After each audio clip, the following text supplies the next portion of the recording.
Welcome to Tea with my Uncle Irohs, lazy Susan style conversations with mentors and musicians that have inspired me over the years. I'm your host, Son of Paper. For those who may not know me or Uncle Iroh, I apologize for the niche reference and applaud your open-mindedness to try out a new pod. My name is Son of Paper, and I'm a 23-year-old rapper from San Francisco, California.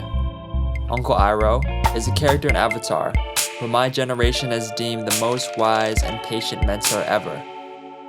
I see our world as Prince Zuko-like, divided and misguided, but with so much goodness trapped inside. This season, I sat down with some awe-inspiring music benders that are bringing the heat across genres. From combos with industry vets to up-and-coming artists, I'm certain you'll find your next favorite artist here.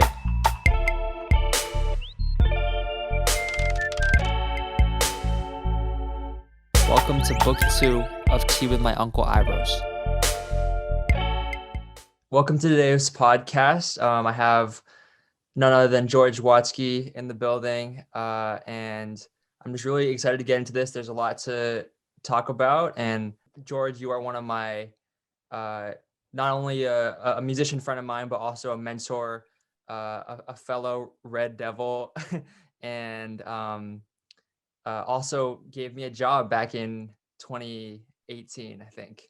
So without further ado, George Watsky, please introduce yourself to people who may not know. Hey, thanks for having me. I am a musician and a poet from San Francisco. I've been writing since I was about 15 years old, and I still do it. I rap, sing, do spoken word, and a little bit of a bunch of other stuff. Let's get right back into the roots. Let's talk about spoken word, because I know that Youth Speaks was really formative and critical for you to find your voice. So tell people what Youth Speaks is and how spoken word really attracted you. So Youth Speaks is a literary nonprofit arts and presenting organization based in San Francisco that focuses on young people. And I started going to Youth Speaks workshops, which is one of their main programs, free after school writing workshops, when I was a freshman in high school. And I stayed involved with the organization until I was 19, and then stuck around in a looser mentoring role really up until now, but now more sporadically involved. But I started getting into it because I saw spoken word for the first time at that age and was really blown away by the variety of the art form, the opportunity for putting your own imprint on it, how it can really just be a vehicle for anybody's personality, and that's what makes it great, that the best spoken word artists really bring themselves out in the poetry. And I saw an opportunity for self-expression and the wordplay and being on stage. It was just everything I really loved about art. So I got heavily involved. I was still doing music pretty much the same time I started doing indie bedroom recordings, but spoken word was my first opportunity to be a professional artist, and was really how I was paying my bills right out of college, was doing college poetry shows. Do you remember coming to UHS in 2012? Yeah, I remember coming back for a visit and performing for the auditorium. Yeah, so that was how I don't think we formally met at that time, but that was my first time that I got to see you perform. And I think a lot of my peers, we had also heard your music and saw your viral video, but we hadn't no one really made the connection that you went to UHS or had gone to UHS. And so when you came, and also you also did a workshop afterwards explaining your process. Yeah, in the Civ room. In the Civ room, and that was when I first realized that I maybe wanted to actually try writing spoken word and rap, and taking it a little bit more seriously. That's I don't awesome. know if I ever told you that. I don't think that I knew that it was that particular moment, but that is so cool. Yeah, and then do you remember when we met officially after that? I feel like we didn't meet that day. We might have just said hi. Briefly. But do you remember a couple years later when you came back? Yeah, I do. Can you describe the that show and also from your perspective how I reached out and Well, okay, so I came back to UHS again. This was probably like 2014 or something around there. Mhm. My memory with the actual timeline of it is a little bit hazy. I like have a few times coming back to UHS jumbled up in my mind. So actually, can you remind me what the exact moment was? yeah. So I think it was 2015 or 16, and it was my senior year. So this is fast forward 3 years. I had actually gotten into uh, recording at that point already, and I was called the calligraphist at the time. Okay, so this is when I came because I had my essay collection that was just, I think I might have read a chapter from my essay collection or something. That sounds right. Madeline And Albright was there or something. Am I misremembering? I actually have no memory of anything other than like being super nervous because you had responded to my email uh that and I said, "Hey, can I show you my songs?" And you said, "Why don't you just come perform on stage together?" Yeah, yeah, we talked on stage. Yeah. And so it was me, King Saul, aka Benny Solomon, Right. Okay, and I do remember all this. and um and yeah, so we connected on stage, and you said, yeah, like if you have any future work, send it my way. And I was like, damn, he seems pretty genuine and serious about that. So um I did, and you were really gracious in listening to it and giving me, telling me to keep going with it. Yeah, I remember that, and I remember being impressed by your work and happy to have more people out of UHS pursuing careers in the arts. I feel like that's, something that UHS has good programs in the arts, but doesn't necessarily like emphasize it Mhm. as making that, implanting in people's minds that that's a viable future for them. I Mhm. think I think a lot of, at least people from my uh, graduating class, it was sort of, there were a few expected career tracks and pathways to success that were a little more like conventional and business oriented. And I just get excited when people come out of that school passionate about going into the arts. I totally agree. It was not really a breeding ground for the arts. I mean, they had, like you said, they had good programs, but not like a culture that was like, oh, like you should try to be different here. And Very um, like success oriented. for sure.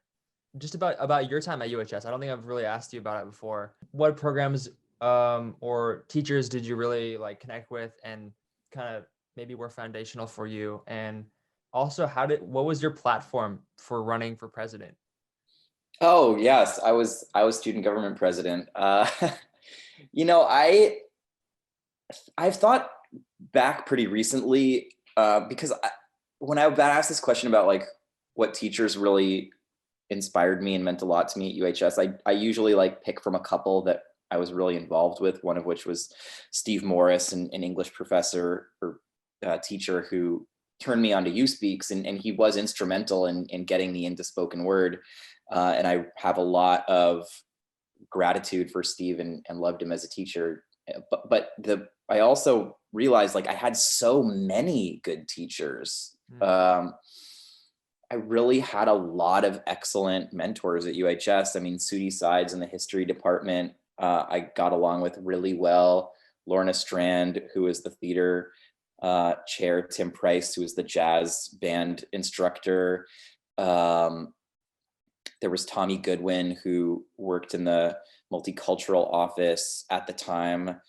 Um, Kate Price. Yeah, there were a lot of teachers who I got along with really well, and I also think back sometimes about the teachers who I didn't get along with as well, and I feel some regret about not always being a student who was there to listen to what the teacher had to say with my full attention, because I was like doing a lot of stuff. And if it wasn't a class that immediately grabbed my interest, sometimes I would kind of let myself crash and burn in that class because I was focused on other stuff like poetry and student government and stuff. So I feel kind of bad.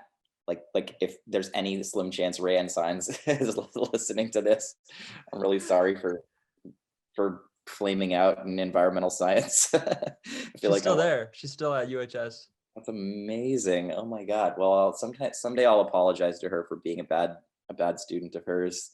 My platform for president. I mean, actually, I ran largely on what I'd done the previous year because I was vice president of diversity, and at UHS, there's a lot of irony in this because I'm a white dude, but having been a public school student, somehow in the strange racial politics of UHS, I represented diversity in some way, or at least it was pitched that way. I'd been coming from the public school system, so I was one of the three vice presidents. The vice presidents at our school, they each have different focuses. So there's the vice president of academics, the vice president of, I don't know, like maybe there's four of them, but there's like one president and four vice presidents, and each vice president does a different thing. And I was vice president of diversity, which I think was a fairly new position at that time. And my like big initiative was to create a student endowment for financial aid. Like when every graduating class leaves UHS, they get a chance to bequeath a gift to the school. And so I wanted us to be able to start earmarking funds that were explicitly for student financial aid, need-based financial aid. And the idea was that this would be an endowment that would grow through the years, and that we would also encourage alumni to make purpose-driven donations to this endowment, so that we could increasingly make the opportunity to go to the school less restrictive. And so we started that endowment. I don't see it on alumni fundraisers. Like my hope was that it would be in perpetuity, like a box you could check and donate to the school. As far as I know, it still exists. But I largely ran kind of on that platform as a president. I was like, I want to continue to do this kind of stuff and try to make UHS's rhetoric about wanting to be an inclusive place like something that we were actually trying to accomplish in a like meaningful financial way. I don't know, outside of that endowment, how much of that we really did, but I talked a lot about like outreach to public schools and trying to make kids aware that this was an opportunity that was available to them. That's awesome. I think I was always trying to imagine, I'm sure you did lots of like ASM announcement type stuff. Like I was always trying to imagine like what it would have been like to have you as the class president. I think my approach to being school president was really similar to my approach to spoken word poetry, which is to like try to win people over with laughter, and then to sneak the serious messages in. To like, there's always kind of like the spoken word meaningful core to it. And for me, that was about like what I just mentioned, trying to encourage UHS to be its best version of itself. But I also did a lot of silly shit. Like I had this thing called George's Story Corner, where I would read, like, it was kind of like a Mr. Rogers thing, where I would read some funny, like kind of quasi appropriate story, always trying to like find the line between what I was allowed to get away with and what I wasn't. And yeah, I did like to make people laugh. That's I had this awesome. thing. There was a romance novel that I found, and it had a main character who was a cowboy who just coincidentally had the same exact name as one of the people in our class, Mac Parrish. And Mac Parrish was the bassist in the jazz band. So there was this like steamy adult romance novel that had a main character named Mac Parrish. So I would sometimes read chapters of the romance novel, part of George's Story Corner. That's awesome. Yeah. I would love to talk about your first body of work that I listened to. which was your self-titled Watsky. Would you Yeah. call it an album? Yeah. It's an album. For sure. And it came out in 2009, Yeah. and I listened to it on Bandcamp. Nice. And now it's on Spotify, so if anyone wants to listen to it, it's out there. Um, and a couple tracks that I just remember from it, like that were kind of formative. I mean, honestly formative because I was still like in 6th grade when it came out. So, um, Crazy. so I guess like those are the sounds that I feel like really shape how you view yourself, and when you're in like 6th through 12th grade. So um, The Girl Next Door is one track that I would listen to a lot. And then one that I have a question about is called Fucking MC Name. Yeah. And because you still don't have a quote unquote MC name, you just have your last name as your rapper artist name. Yeah. So tell us about the process of how that came to be, and why you decided to stick with it. Well, I mean, it was a pretty obvious choice for me because Watsky is what people call me.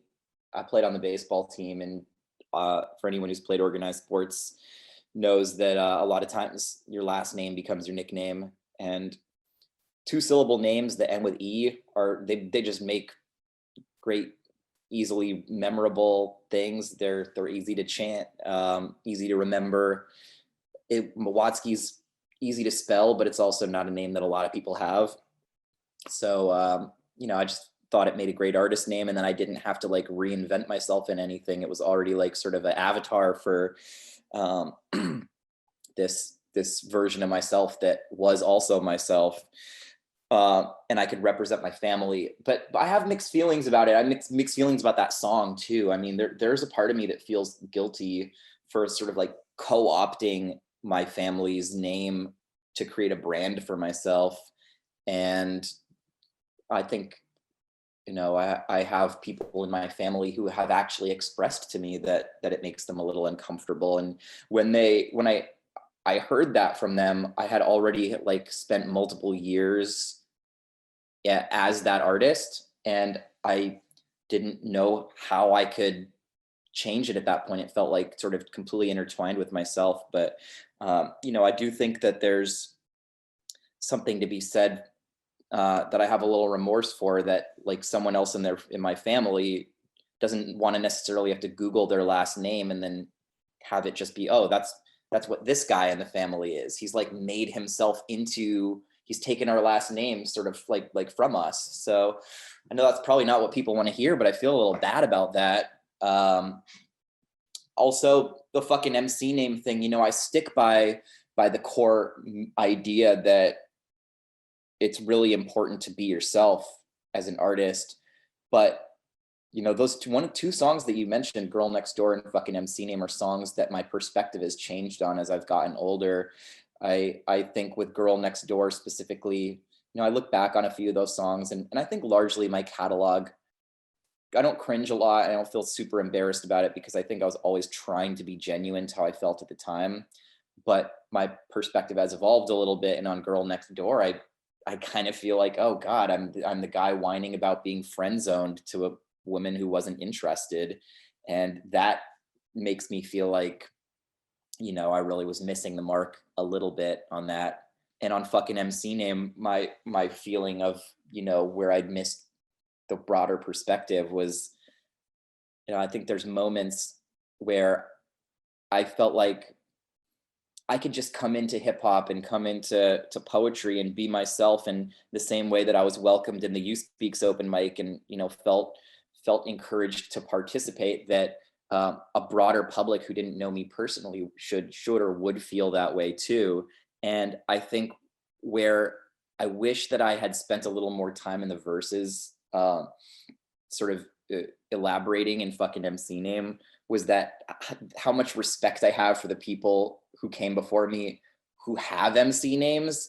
I feel like I wanted to be iconoclastic and being like, it's okay to be yourself. But at the same time, I think what I didn't do was really pay my respects to the fact that like giving yourself a name is a really venerable tradition in hip hop. You know, like almost all my favorite rappers who came before me, you know, they have MC names, and it's awesome. Like I wouldn't want them not to. And so I think that my biggest feeling looking back on my old work is like I was young, I was really eager to sort of get my voice out there, but didn't spend enough time paying respect to, I think I just assumed that people would assume that I had that respect, and I didn't put enough effort into making sure that I was articulating it to people who were finding me and learning about me for the first time. Hmm. It's this weird thing where like if you don't have a big audience, then you're like, oh, I need to do something that maybe can get me out there. But then it's like a weird, like it's so I think it's really weird to be an artist where words and lyrics are so front and center, you know, Yeah. and decisions can like really impact how the public sees you. It's like it's a weird occupation.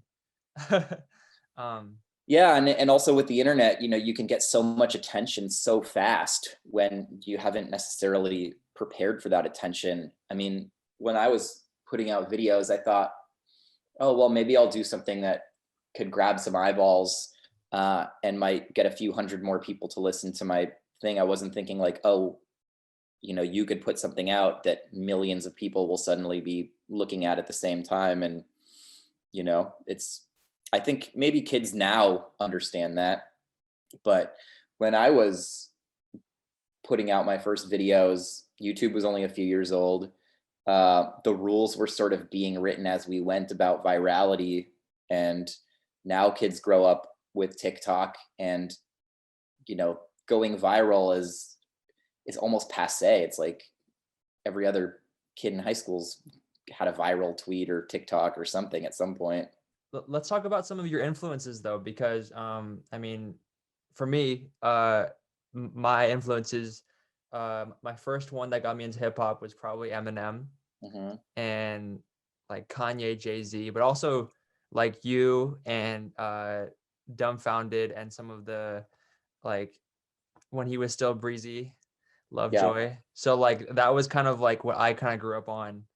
And we'll talk about kind of more like more specific projects um, that I like of yours. But I love to hear what kind of like raised you and helped you develop your sound that you modeled your pen game after.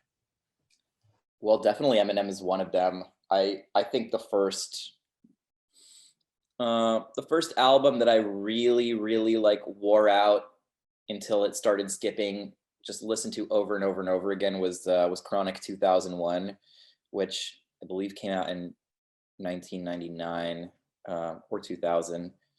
And that's the record that Eminem like co-wrote almost all of Dre's lyrics on it, and it just has so many good songs on it. It's like Eminem, Snoop, and Dre all over that whole thing, and it's just hit after hit after hit. But also like Eminem at the top of his game, like first being mentored by Dre, and I mean that album is one that as like a sixth grader probably forever like implanted in my mind what like a 16 bar verse sounds like.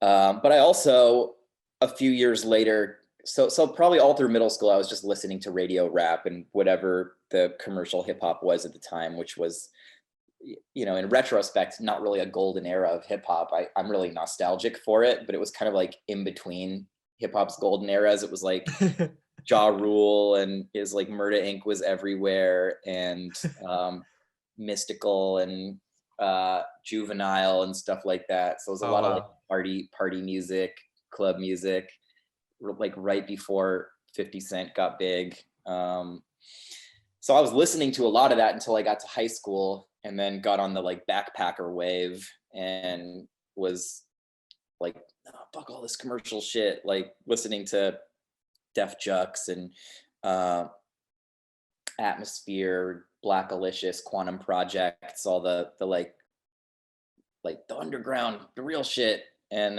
so I mean, a lot of those artists are still absolutely my favorite MCs. And I would say Gift of Gab from Black Alicious was a big influence. So it was like those two influences plus all the spoken word poets that I got into, Saul Williams and Bosia and um, people in that world. I listen to the Roots a lot too. Black Thought, Mm-hmm, mm-hmm. one of my favorite rappers. Black Thought's incredible. Yeah, those are. I think a lot of the underground ones that you mentioned, like, just never made it onto my radar.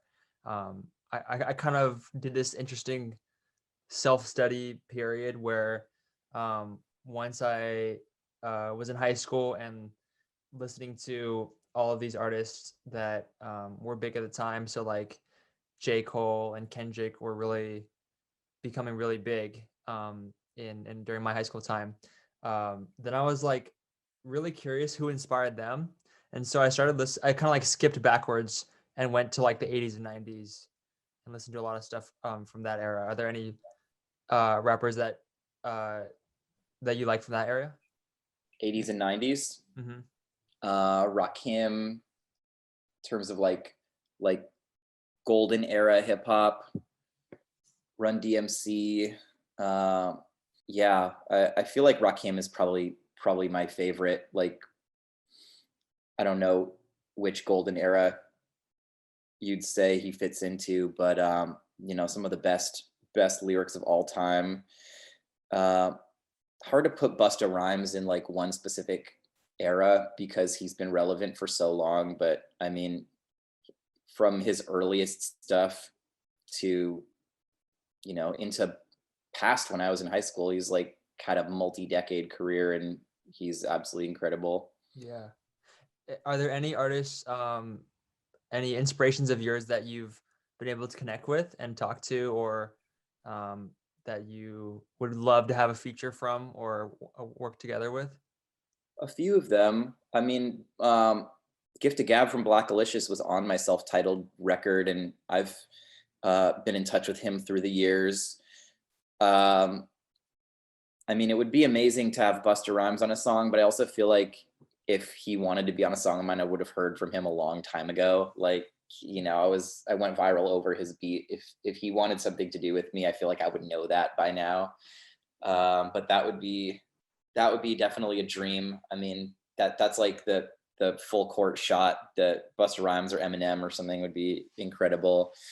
Uh, but yeah, I've connected with a lot of really awesome artists. I mean, I had Anderson Paak produce an entire album of mine, and that's something that I'll always cherish. Like, I feel so lucky to have been in on the ground floor with him, like right as he was catching the world's ear. Did he produce All You Can Do? Yeah, he was the lead producer on that record, and he's on like 4 songs on that album, Yeah. and he toured that album with me. He was on the tour and performed on all the shows, and also was the singer in my band that year. Wow. That's Yeah, so I'm awesome. lucky. I feel grateful because he's just one of these people who I talk to musician friends a lot about the difference between like true talent and the talent to know how to work to get good at something. And he's one of those people who every single musician who ever comes in contact with him is just like, this dude's a musical genius. Like, he's just has this innate understanding of like rhythm and personality and what makes a good song. And it's kind of crazy to go from everybody in our band in the van feeling like that to then the world understanding that, and to just Yeah, have been like, been there before. Yeah, back when he was breezy. He's still breezy to me. for sure. Awesome. Let's um talk really quick about before we move on to LA. Let's talk about Times Infinity, because that was, to me, that was the record that I listened to the most in high school, um, of yours, and that really like made me feel like I could do more than uh just make songs or just do whatever I was doing. Like, that it was that you could hopefully, like, my goal was to scale up and be able to make the whole production that was Times Infinity, because it's more than an album. there's a music video for every single 16 tracks. Is that what it is? 18. 18. So literally there's one for every single track, and that's an incredible feat. I know it was very expensive and very probably very challenging to pull together, Yeah. but I think every track, like there's no skippable track to me, and that's pretty hard to do, especially with today's increasingly shortening attention span. So tell us a little bit about like what was the impetus behind creating that project, and how much of like the video work was really planned to go into the next video type of thing. So I think for people to like know why I make each album, they kind of have to have a vague understanding of what each of my albums been in orders, because each record is really kind of like a response to the last one and an effort to do something different and more ambitious than the previous one. So I had Cardboard Castles in 2013, which was my second record, came after the one that you were talking about from 2009. And then after that, I turned right around in less than a year and did the one with Anderson, All You Can Do, which was pretty similar to Cardboard Castles in terms of its production. It's just, it's different because it was produced by Anderson and has that flavor on it. But the next album I did after that was Times Infinity. It was 2 years between albums, and I wanted to make sure that I wasn't just repeating myself, but I was doing something that was, grand and ambitious. So I basically, my whole idea with Times Infinity was to make a maximalist record. It's like, okay, a minimalist record is sparse and tasty, and you make all of the Spartan choices. And a maximalist record to me is just like, let's do fucking everything. Like we'll have all the concept songs and storytelling songs and like a suite of songs, and we'll have horns and we'll have string arrangements, and then we'll have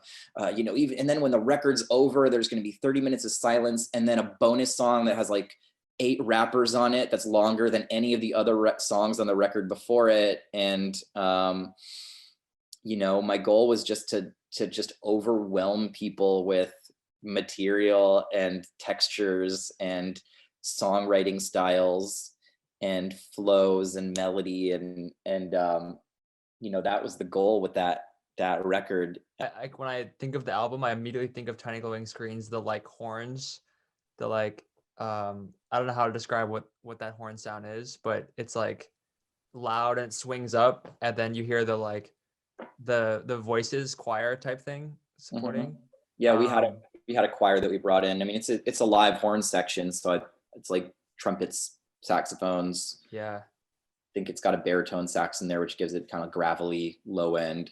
Kush Modi did all the arrangements on that, and Kush was the executive producer on Times Infinity, as he was on Cardboard Castles. So yeah, shout out. And I think the project as a whole, now that you mention it, does feel very like, of course it was ambitious, but like just in terms of sound, it sounds very grand, luxurious, like in terms of just like you have everything. You have all the different sounds coming to a head. I think one track that sticks out to me is Midnight Heart, and just that it sounds pretty different. There's like the chorus is like a lot more like harsh sounding in a good way. Whereas the other ones, I think like in terms of the melodies that you write and your voice is a lot more smooth. And so that one is really great. And I think I haven't been to one of your shows in the last 3 years, but like you still perform that song, right? Midnight Heart. Yeah, it's kind of one that comes in and out of the set. That's actually the one song on Times Infinity that was written by Anderson .Paak. Wow. So that's a Paak track, and actually it's one that that came off a record that never happened. I got it because there was an album that got shelved that was a trio album between Anderson .Paak, Dumbfounded, and Wax, and it was called Pyramid Scheme, and they recorded a good part of a record, and then Anderson blew up and decided that releasing Pyramid Scheme didn't really fit into what made sense for him anymore. And I heard that track and was like, I want to rap verses on it. It's right now it's not coming out on anything. So yeah, Wax and Anderson co-wrote that song, and I put verses on it and put it on my record, and then had the guy from 21 Pilots play drums on it. But it's sort of an anomaly on the record. That's interesting. That's kind of why maybe it perhaps stood out to me. Yeah. Yeah. It's a great song. It's really kind of unfortunate that people didn't get to hear that whole Pyramid Scheme album, because there were a lot of really good songs on it. Wow. Hidden in the vaults. Maybe it'll come out. Yeah, maybe.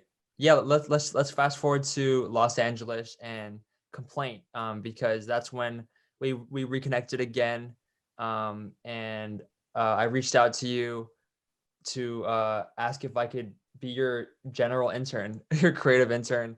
And do you remember what you replied? Not exactly, but I probably would have said, that sounds cool if you want to do it. It was basically like, I've never had an intern before. Yeah. I don't know how the experience will be for you, but like, I'm down. So like, that was really awesome. And I lived in LA that whole summer and got to experience Complaint. So I think when I first arrived, you had already basically finished the track list, Yeah. but you hadn't recorded any finals yet. They were all still demos. And I was awestruck because one of the early tasks that you gave me was to listen to it and give you feedback. And I was like, this is weird because like, because I had looked up to you and like not like modeled my style, but you definitely influenced my style. So to be given that like task, I didn't feel ready, but I hope that I provided some value and some good feedback. Oh yeah, you were so helpful. I mean, you were very gracious, and I was grateful to have you there, and you were, you know, competent and uh, nice to be around, and it was great. It was a great arrangement. It worked out really well. Good to have you in the studio, and um, it's always good to have a set of ears on something where somebody's actually like actively listening and has a context for the kind of stuff that I've made before. So yeah, I thought that was, really, really awesome. And I'm super glad that that worked out. Yeah, definitely. I think the highlight track for me was and still is "Welcome to the Family," Yeah. because I got to hear it recorded live, but also with Claire in the studio, which was awesome, and as well as got to see the video shoot behind the scenes. Um, have you shot? So you've shot a couple videos for placement, I think, right? Yeah, placement is it's weird, because it came out right as the pandemic hit and my tour was canceled. And well, my tour was suspended because I still had the dates on the books. I'm personally nervous being in big crowds now. So anytime I'm like, seeing a bunch of people, especially without masks on, it's like, like our bodies now like reprogrammed to stay alive during this time.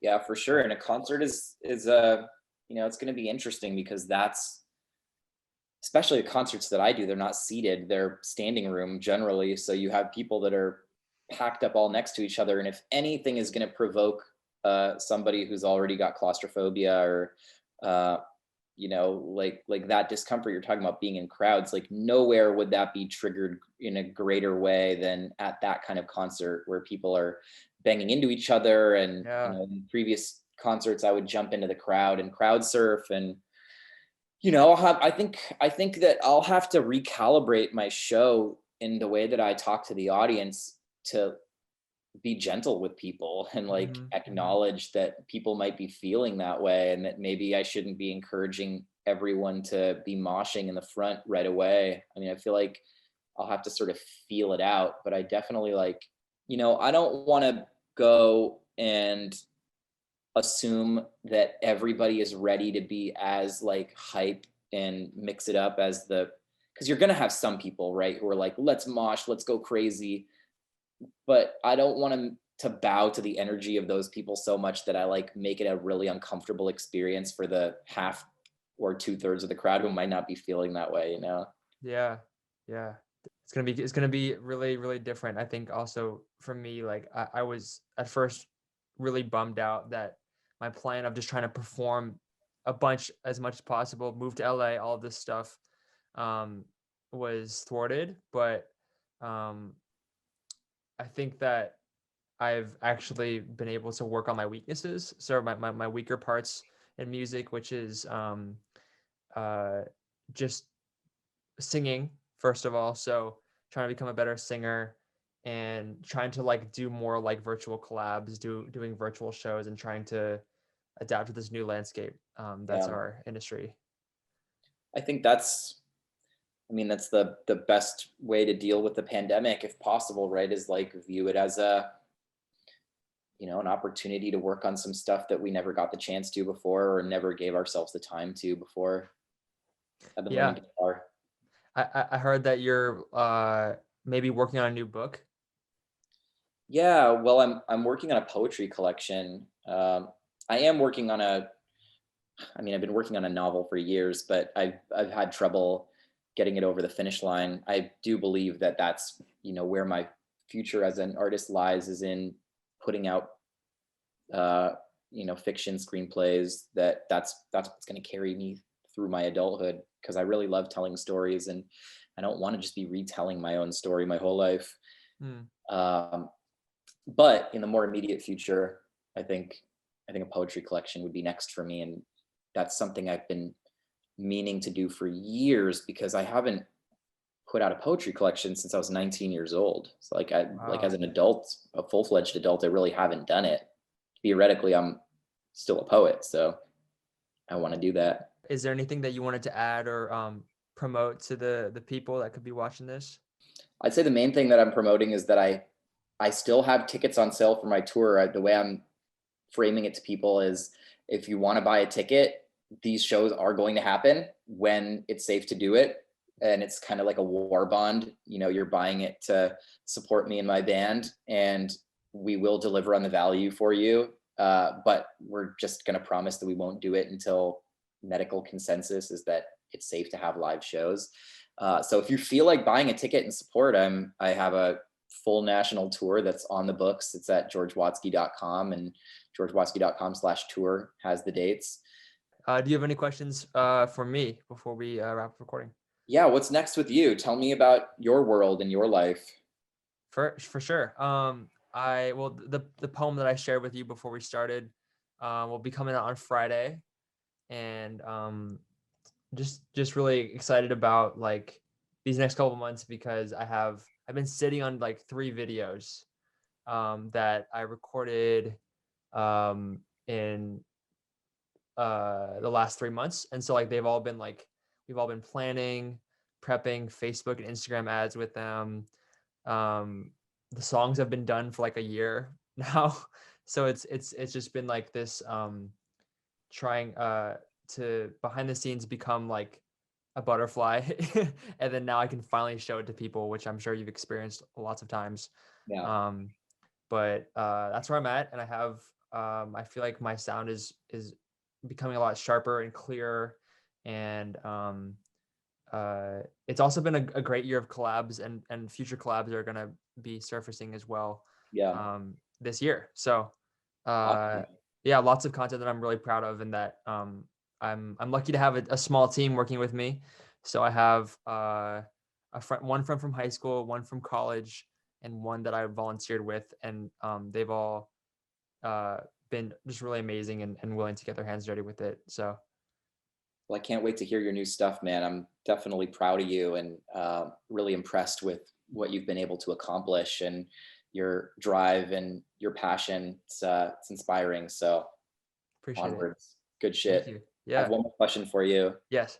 How how does the aux that's on your image behind you play the keyboard with his hoof? Like, how is he able to hit an individual note that's not a black key? That's true. I Does he think have to angle his hoof to the side so that he can hit a single white key at a time? Because I'm not. I just don't understand like the physics of him playing chords. I think I didn't speak too deeply with the artist before the I really possibility like of the art. exposure. But this was part of our Chinese New Year card from my family. Yeah. And so this is like lo-fi SOP performing at a night show. Are you Year of the Ox? Or I is am it Year Year of of the the Ox Ox. right now? It is, yeah. But is that your birth year too? 97. Yeah, so it's my second time maybe might be my year. That's exciting. It is, but It's your year.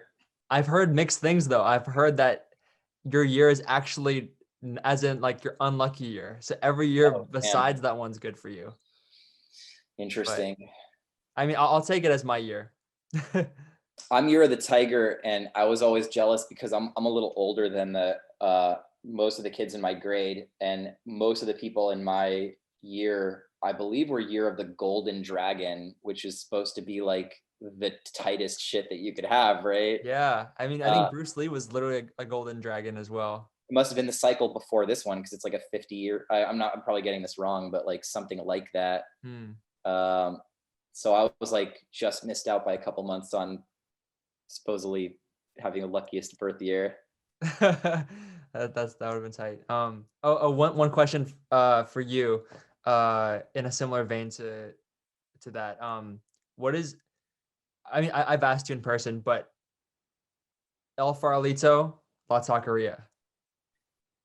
God, I'm just like gonna sound like a non-San Franciscan, but because I'm vegetarian, like I can't fuck with some of the most authentic Mexican food in the city because they're not catering to vegetarians, you know, their rice and the way they cook their beans and stuff. So I'm a Gordo's guy, to be honest with you. I know that's not the cred answer, but like that's the Richmond district shit. Richmond, yeah. I will live one block from the one on Clement and 24th.